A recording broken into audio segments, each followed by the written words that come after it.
Good morning, my dear students. How are you today? Today we are going to complete our story of yesterday, Jim Thorpe's Bright Path. Okay? Let me remind you first of this biography about Jim Thorpe. This man is Jim Thorpe. Okay? This one is Jim Thorpe. Jim Thorpe, he was a famous athlete. He was a famous athlete. Okay, I want you to know some information about this athlete or sporter. Okay, so from the day he was born, Jim Thorpe's parents knew he was special. As the light shone on the road to the family's cabin, his mother gave Jim another name. His mother gave Jim another name. Wasuhak. Wasuhak. Wasuhak means what in Indian? It means the bright path. It means the bright path. Jim's athletic skills were evident early on, as he played outdoors and hunted with his father. He played outdoors and hunted with his father and the twin brother, Charlie. When the boys were sent to Indian boarding school, Jim struggled in academics. It means that Jim wasn't good in the academic side, but excelled in sports. But excellent in sports. Jim moved from school to school over the years, overcoming family tragedies. What do you mean family tragedies? Family tragedies means the sad memories in his life. The sad memories in his life. Until his athletic genius was organized by Coach Bob Warner. The one who discovered him was Coach Bob Warner at the Carly Indian School. At the Carly Indian School. Okay, these are some points about Jim Thorpe. Some points about Jim Thorpe. Okay, the famous player Jim Thorpe. Okay, yesterday we stopped at page here.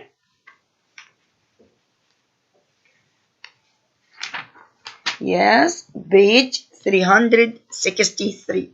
Open your book at page 363. Okay?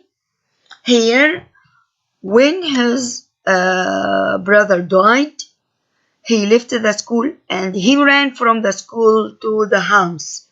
Okay? Now, he will go back to the school, but he cannot tolerate that his brother is not there. He will suffer a lot. Okay, and we will see that he will leave the school and he will go to another school. Okay, now let's see what happened with Jim. Son even farther away. So young Jim, at age 11, was sent to Haskell Institute in Lawrence, Kansas. Yeah. He left the Indian boarding school and he went to another boarding school called Haskell School. Okay? Haskell School. All in page 363. 363. Open your book.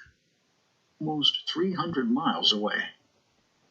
Haskell was stricter than the agency boarding school. There, children from more than 80 tribes were dressed in military uniforms and were awakened before dawn with a bugle call.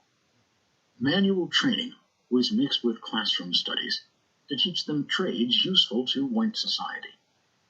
Hard work was the rule, and the students of Haskell did it all: growing corn, making bread, building wagons, and sewing their own uniforms. Jim did better at Haskell. He worked in the engineering shop. Learning how things were made was more interesting than being cooped up in a classroom. Plus, Haskell had something the agency boarding school didn't have: football. For the first time in his life, Jim saw a football game. The cheers of the crowd and the athleticism of the players wakened something deep inside Jim. The same emotions that had been stirred by Pa's stories of Black Hawk and the other warriors who had fought for their people. Jim knew right away that football was something he wanted to play. Yeah. But Jim was too. In high school, they have something different from the other Indian boarding school. They have football. Okay, football is one of the famous sports. So he will play football and he will join the team of football in the school. Okay, so it means something different from him for him. Something different for him. He will enjoy in this school also because of football. But actually, as I said, in high school, it's very hard. The students are doing everything from their own. Okay, let's complete. Small for the sport. He was less than 5 feet tall and weighed just 100 pounds. He joined the track team instead and became one of the fastest runners. Meanwhile, he watched every football game he could. Jim also met Chauncey Archiquette, Haskell's best football player, who taught him about the game. Chauncey even helped Jim make a little football out of scrap leather stuffed with rags. With that football, Jim organized games with other boys too small for the school team. Near the end of his second year at Haskell, Jim got word that his father had been shot in a hunting accident and was dying. Jim's only thought was that he had to get home. He ran off. Yes, he heard that his father died in a shooting. His father had been shot in a hunting accident and died. So he ran from the school to his house because he heard that his father died. Off and headed south. It took him 2 weeks to reach their farm. To his surprise, Pa was there, recovered from his wound, and But actually, his father didn't die. He was there and he became well. Okay? His father didn't die. But he will not go back to the school. He will not go back to Haskell school. Okay? Because after a while, his mom died because of illness. After a while, his mom died because of illness. So the father will not send his son to a boarding school. Okay? waiting. We knew you were coming home, his father said, embracing him. Jim never went back to Haskell. Shortly after he returned home, his mother died of a sudden illness.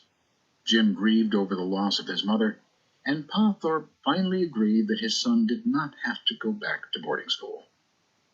Jim's father believed his son still needed education, so Jim began attending school nearby in Garden Grove. At Garden Grove, students were learning about a new thing called. He went again to another school in Grove. In Garden Grove, it's not far away from them. It's beside the house. So here he has a new school. He has a new school. Okay, at Garden Grove. So the students here in Garden Groves, they learn electricity. They learn electricity, how to deal with electricity. Okay?